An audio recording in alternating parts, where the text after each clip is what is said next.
আসসালামু আলাইকুম, স্বাগত আমার চ্যানেলে।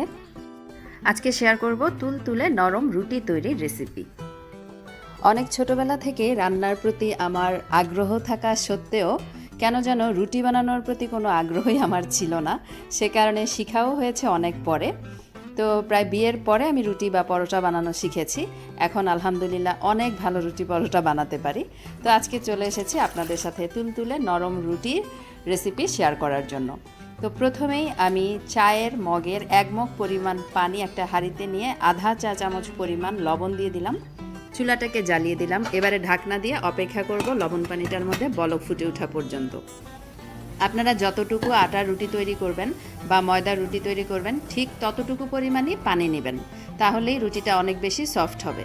পানির মধ্যে বলক চলে আসার পরে এর মধ্যে দিয়ে দিলাম সেই একই মগের 1 মগ পরিমাণে ময়দা।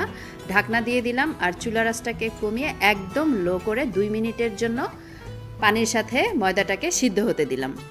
ঠিক 2 মিনিট পরে ঢাকনা তুলে নিয়েছি আর চুলার আঁচটা কিন্তু এখন বন্ধ করে দিলাম। এ পর্যায়ে একটা স্টিক দিয়ে খুব ভালোভাবে ময়দা আর পানিটাকে মিশিয়ে নিলাম। 2 মিনিটের জন্য ঢেকে দিলে যেটা হবে, রুটি তৈরি হয়ে যাওয়ার পরে অনেক বেশি সফট থাকবে আর এটা রাবারি হবে না।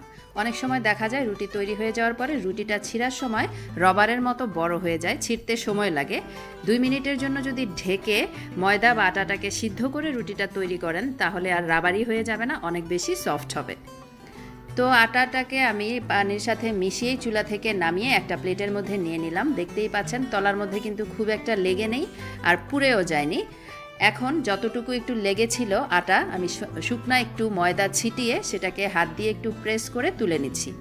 এগুলো সেই ময়দার সাথে দিয়ে আমি মেখে নিব। এতে করে একটু ময়দা বা আটা কিন্তু আর নষ্ট হলো না বা অপচয় হলো না, এই আর কি।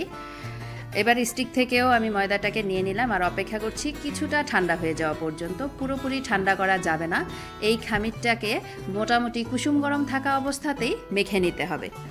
হাত দিয়ে ধরা যায় এরকম গরম থাকতে এটাকে মেখে একটা সফট স্মুথ ডো তৈরি করে নিতে হবে।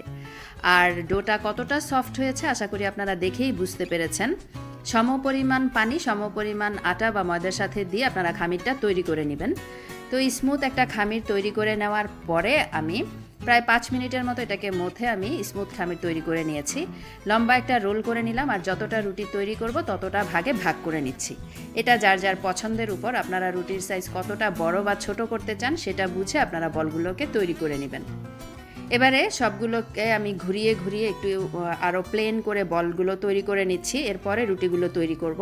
এভাবে সবগুলো করে তারপরে আমি একটা কাপড় দিয়ে ঢেকে রাখবো আর একটা বল নিয়ে সামান্য একটু শুকনা ময়দা ছিটিয়ে তারপরে রুটি বেলে নিব।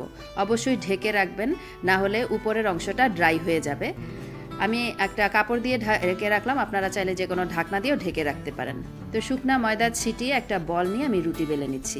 বেলুনের সাহায্যে আস্তে আস্তে প্রেস করে করে যতটুকু পাতলা বা মোটা খেতে চান সেরকম করে রুটিটাকে বেলে নিতে হবে। তবে রুটি যদি মনে করেন যে ফুলকো রুটি খাবেন সেক্ষেত্রে আপনারা রুটিটাকে একটু মোটা করে বেলে নেবেন। তা আমি একটু পাতলা পছন্দ করি, সে কারণে পাতলা করে রুটিটাকে বেলে নিলাম। আর রুটি বেলার সময় দেখা যায় যে রুটিটা অনেক সময় ঘুরে, এই যে দেখতে পাচ্ছেন। অনেকেই বলে যে আমার রুটি ঘুরে না রুটি বানানোর সময়।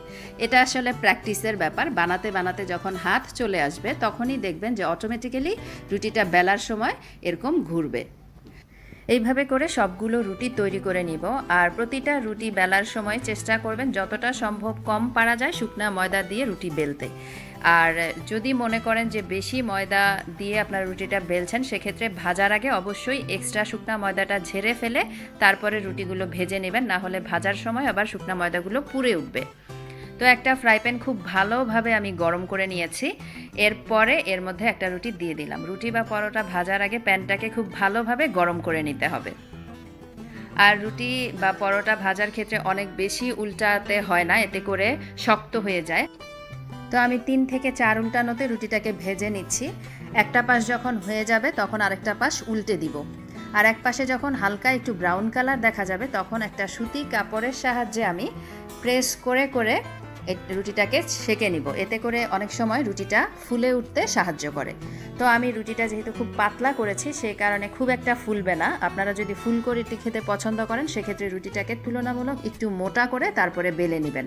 তাহলে এরকম সুতি কাপড় দিয়ে প্রেস করে রুটিটা ভেজে নিলে দেখবেন যে রুটিটা একদম ফুলকো হয়ে ফুলে উঠেছে।